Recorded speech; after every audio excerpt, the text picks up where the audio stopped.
Hi friends, captaincy task అనేది ఎలా జరిగిందో వీడియోలో తెలుసుకుందాం. క్యాప్టెన్సీ టాస్క్ వచ్చేసి ఏకాభిప్రాయం అండి.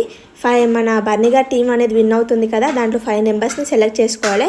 అతను 5 మెంబర్స్ని ఎవరెవరు సెలెక్ట్ చేసుకుంటారంటే దివ్య గారిని, తనుజ గారిని, నిఖిల్ గారిని, శ్రీనివాస్ గారిని. సో అలా ఏకాభిప్రాయంతో ఒక్కొక్క రీజన్ చెప్పి ఒక్కొక్కరిని తీసేయాలండి. దాంట్లో లాస్ట్కి మన దివ్య గారు, తనుజ గారు మిగిలిపోతారు. అప్పుడు సపోర్టింగ్ మన తనుజ గారికి సపోర్టింగ్ వచ్చేసి మన కళ్యాణ్ గారు, రీతు గారు, డెమైన్ గారు, నిఖిల్ గారు, అలాగే మాధురి గారు.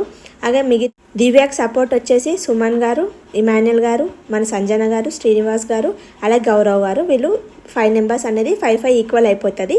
అయితే ఈక్వల్గా వచ్చాయని తనుజకు అలాగే దివ్యకి ఈక్వల్గా వచ్చాయని మన బిగ్ బాస్ బర్నీ గారికి అడుగుతారనమాట. మీరిద్దరు ఎవరినైనా సెలెక్ట్ చేసుకోవాలంటే తను సమ్ రీజన్స్ చెప్పి దివ్యని సెలెక్ట్ చేసుకుంటారు. అలా దివ్య క్యాప్టెన్ అనేది అవుతుంది. Thanks for watching my video.